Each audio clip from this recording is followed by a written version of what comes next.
आज पूरे हिंदुस्तान में चर्चा है कि दिल्ली के मुख्यमंत्री अरविंद केजरीवाल जी को ईडी ने फिर से समन किया है। हैरानी की बात यह है कि अब तक बार बार पूछने पर भी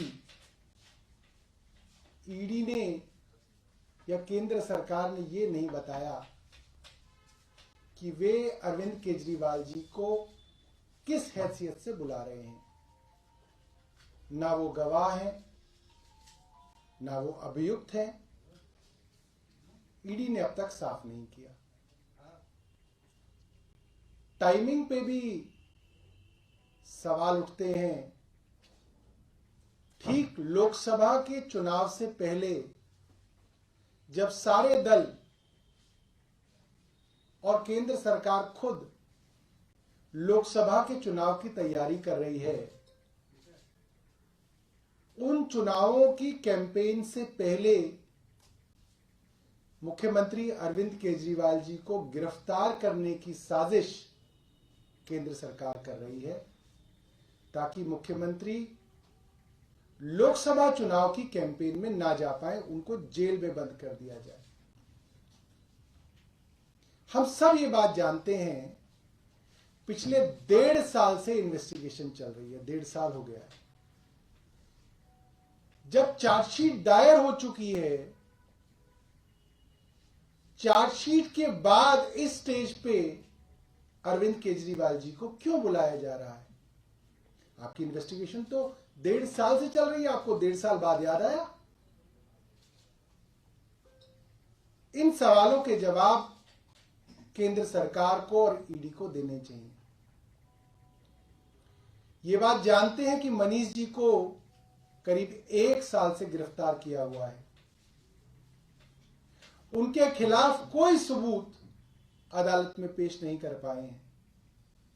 आज नहीं तो कल मनीष जी निर्दोष साबित होंगे और रिहा होंगे। ये बात केंद्र सरकार भी जानती है। इसलिए सोचा जा रहा है कि किसी तरीके से अरविंद केजरीवाल जी को भी इस मुकदमे में गिरफ्तार कर लिया जाए।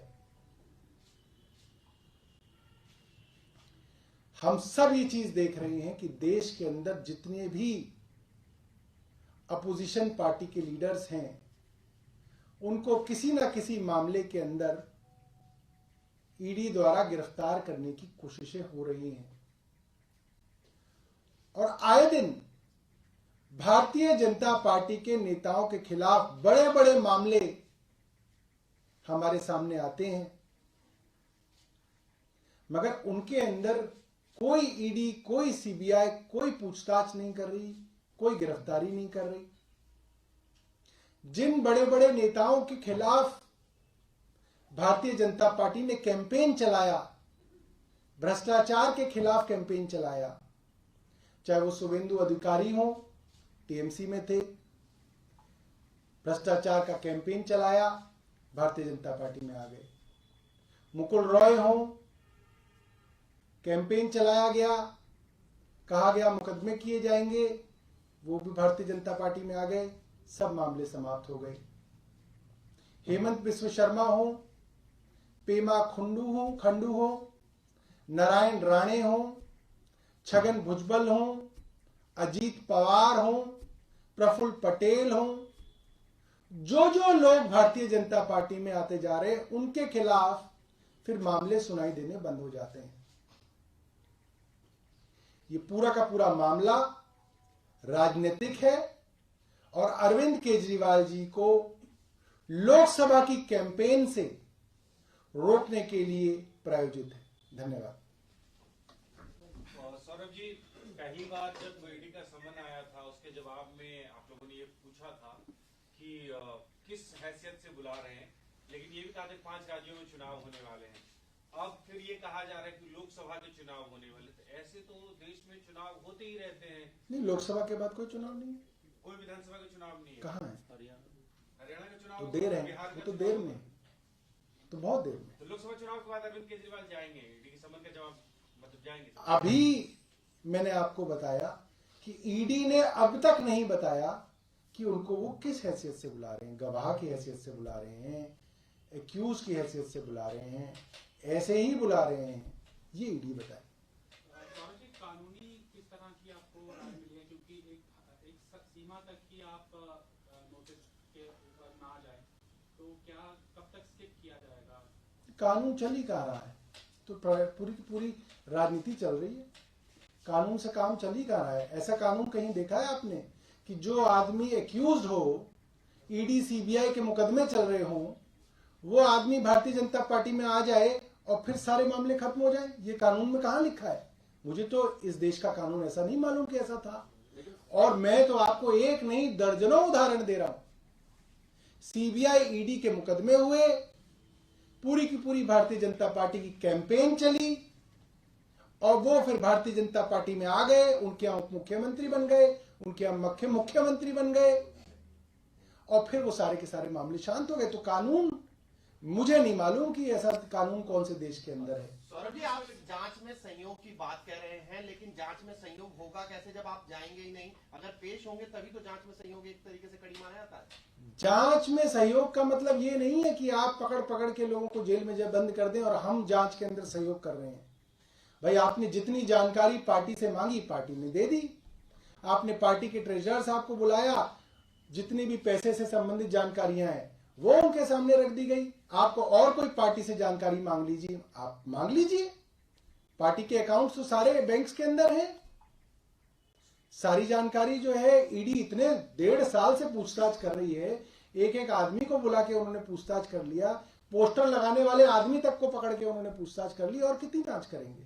सौरभ जी, लेकिन अब अगर हम टेक्निकलिटीज पे बात करें, 3 समन के बाद ईडी के पास पावर है कि वो अरेस्ट कर सकती है। हमने देखा हेमंत सोरेन सुप्रीम कोर्ट तक गए थे और वो इसमें जो है अभी तक उनको सुप्रीम कोर्ट से एक तरह से राहत मिली, वो स्किप करते जा रहे हैं। देखिए, टेक्निकलिटी ये क्या है मुझे इसकी जानकारी नहीं है, मगर टेक्निकलिटी तो कानून का ही एक सब टॉपिक है कि कानून की टेक्निकलिटी। कानून चल कहाँ रहा है? कानून होता तो भारतीय जनता पार्टी में शामिल होने के बाद भी कानून अपना काम कर रहा होता।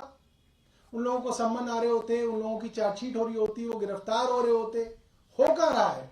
तो खुल्लम खुल्ला है, कोई लाल लपेट नहीं है भारतीय जनता पार्टी की तरफ से कि वो इसको छुपाने के लिए झूठे को ही सम्मन दे दें अपने आदमी को ना। हेमंत बिस्व शर्मा आ गए भारतीय जनता पार्टी में, मुख्यमंत्री बन गए, मामला खत्म है। शर्म के लिए भी ऐसा नहीं है कि चलो झूठे को ही हेमंत बिस्व शर्मा को बुला ले, लोग बहुत बदनामी कर रहे हैं कि वॉशिंग मशीन है बीजेपी की, ऐसा भी नहीं है। सौरभ जी, एक तरफ झारखंड में ईडी का एक्शन चल रहा है, तो आपको क्या लगता है कि इंडिया ब्लॉक के जो लीडर है उनको टारगेट किया जा रहा है? अभी भी मुझे ये कहने की जरूरत है क्या?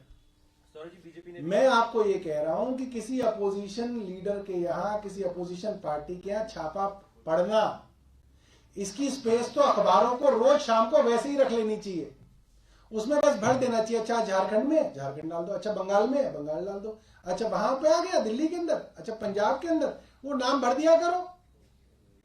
रोज आप एक कॉलम जो है उसके लिए बचा के रखिए। सर, एक दूसरा मामला है और पहले बहुत बड़ा मामला हुआ था सीए वाला। अब ये कहा जा रहा है कि लोकसभा चुनाव से ठीक पहले गृह मंत्रालय इसको नोटिफाई करा सकता है और एक तरफ राम मंदिर भी चल रहा है, तो क्या लगता है लोकसभा चुनाव से ठीक पहले सीए को लागू क्यों कर रहा है? अब अगर मैं कहूंगा कि लोकसभा चुनाव से पहले क्यों किया जा रहा है, तो मेरे दूसरे मित्र कहेंगे अरे चुनाव तो देश में चलते ही रहते हैं। ये सिर्फ कहने वाली बात नहीं है। अयोध्या की डेट लोकसभा चुनाव से पहले क्यों है, सीए की डेट लोकसभा चुनाव से पहले क्यों है, और मुख्यमंत्री अरविंद केजरीवाल को लोकसभा के चुनाव से पहले क्यों बुलाया जा रहा है, ये समझते सब लोग हैं। मगर प्रश्न पूछने वाले प्रश्न पूछ लेंगे, अरे साहब अब नहीं तो तब हो जाएगा, तब नहीं तो अब हो जाएगा। अरे इससे बड़ा चुनाव कोई ना देश में कोई। क्या आप लोग सुप्रीम कोर्ट या कोर्ट जाएंगे क्या?